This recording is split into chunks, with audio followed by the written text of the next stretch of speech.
Hi, this is Dennis with Second Chance Tackle. I'm here with the story that I hope ends well. About 3 weeks ago, we got a Piscifun Carbon X 2000 fishing reel into the shop. The owner of it said that the oscillation gear did not work. It didn't go up and down. And we took the reel apart, we did a video on it. We did a video on why did this reel fail. And it turns out that the main body case was broken. There was a stud on there that holds the oscillation gear. Well, the stud had come loose and somehow managed to crack off. And this is the broken case here. And at that time I lamented, saying, well, we really don't have any core distributors for Piscifun. And, well, you know, how am I going to do this? Did he just lose what is a relatively expensive reel? The reel, I think, is selling without sales pricing and all of that around $100. And boasts a carbon fiber body. And, well, it'd be a shame to lose that investment here because of a broken body. So I did take it upon myself to try and contact Piscifun. I told them I would, do my best to see if we can't find a way to get this reel fixed. And well, I went through a little bit of a journey. Not only did I find them, but I also found that they were able to accommodate me and get this reel back to where it should be. Well, when I told them what had happened, they had sent me an entire lower body, which is kind of interesting. I was only looking for the arm here, or the main body. They sent everything. So the owner uses his left hand to crank, so I'm going to switch this over right now. But they sent me everything. In addition to just the piece here, they sent me the whole internal gearing, and I've been turning it, and it works fine, and even includes that little nuisance anti-reverse screw up there. So we're just going to take a moment here. We're going to put this back together, and we're going to see, did it work? Did it save us all of this trouble? And does this story end well? So here's some of the background on that story, if you will. The reel parts were $5. They told me to send them $5 plus the shipping, which was another $5. And then they would supply the part. Well, so I got a whole lower body, which appears to be pretty much a brand new reel for that cost. Now I got to use the rest of the parts that came off of the original reel, so let's do that. I had just taken off the ferrule. This sits in the shaft here. It should sit in the shaft here. Well, maybe not. Maybe this is a different setup. Can't imagine it being different.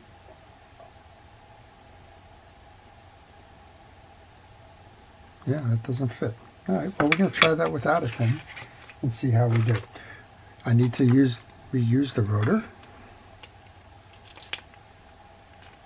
And if you have any questions on these kinds of things, well, the owner gave me the manual, so it tells me all of the pieces and parts that go in here.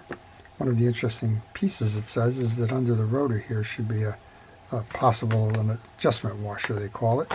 And we didn't have one of those on here, so maybe no adjustment was necessary. All right, I'll put it in, we'll see how it works. Then we have our rotor nut. This rotor nut is a reverse threaded nut, which means it goes on counterclockwise.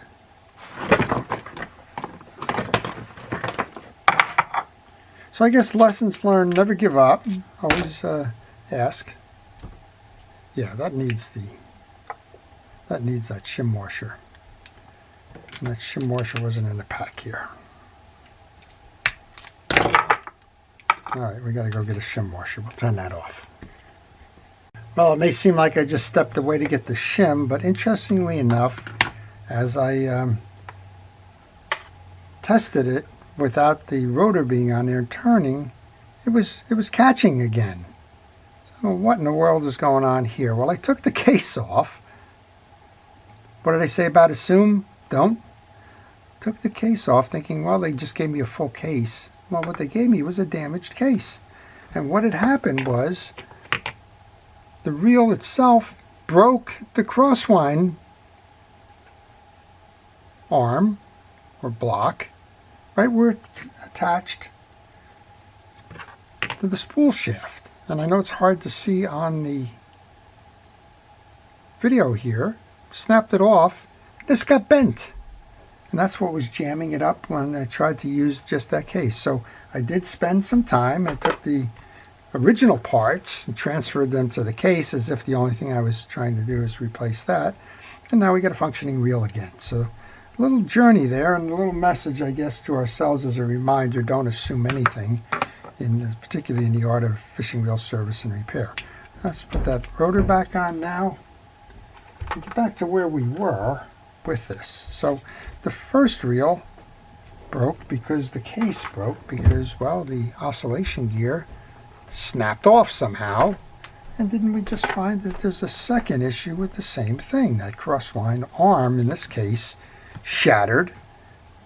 Don't know why, but we do know that, you know, well, more than one is a, as Arnold Guthrie used to say, a movement, right? Oh, there we go. Now I've got a spinning and an oscillation reel. So even though this is going to turn out the right way in that, you know, they made us whole, it kind of leaves me still concerned that the reel itself may have a design flaw there. All right, let's just go back to make sure that I get this right. So we put our rotor on. We're coming up top here. You have a button. We're good. Come over here. The metal part goes down. Okay. So I didn't put that on correctly. I didn't think I did. But this metal washer, I think it both goes down, right? That's me talking to myself. Yes, this whole assembly goes down this way. So if you're working on one of these, your metal tie down goes as well as your click goes down. Then we have our spool shim. And again, I'm back in my original box. Then we can put our spool on. Then the star adjuster, or the drag adjuster in this case. Well, we got to the end of the project in a rather unusual way. We did get the support from Piscifun to send us the replacement part. Surprise to us, we thought they were sending us the whole body, even though we had only asked for the main body piece here. Well, they sent us the whole body with a bunch of injured parts inside of it. Surprise, surprise. Always makes me a little bit anxious there when I see the same part break twice. Well, there you go. So, lots of different surprises, but in the end, the reel is whole. The owner will be happy to take this one fishing. It is a 2000 size reel. You saw we have a nice reel here. It's got a 6.2 to 1 gear ratio. It's got 11 ball bearings. We saw about 3 or 4 of them. I'm sure they're up here. They're in the arms, line guides, other places, right? It has 22 pounds of max drag, and it only weighs 7.2 ounces. So there's a lot going on here. The recommended weight on this one is 8 pounds of monofilament. They'll hold 120 yards, or 15 pounds of braid. So this one's set up for a quite an adventure there, and it certainly took us through a little bit of an adventure. But in the end of the day, it got done right. So what's my conclusions on this one? My conclusions are, if you are steadfast enough in pursuing the replacement parts, even on a reel that doesn't offer the services, you can get them. But beware what you get. Make sure that what you received, if they send you more than just that one part, is working. Don't assume that they just sent you a good lower body. In this case, they didn't. And, well, put it back together again. Get it going fishing, which is what this is all about, giving reels a second chance, rather than making this one part of the landfill. Well, I hope you've enjoyed that. I enjoyed working at it. It was a story I didn't expect to end that way, but it did. And at the end of the day, it's fine. This is Dennis with Second Chance Tackle, thanking our first responders, our police, fire, EMT, safety workers, everybody involved in keeping us out of harm's way. Thanking you for watching, and wishing everybody a great day, whether you're on the water or in your shop fixing reels. Have a great day.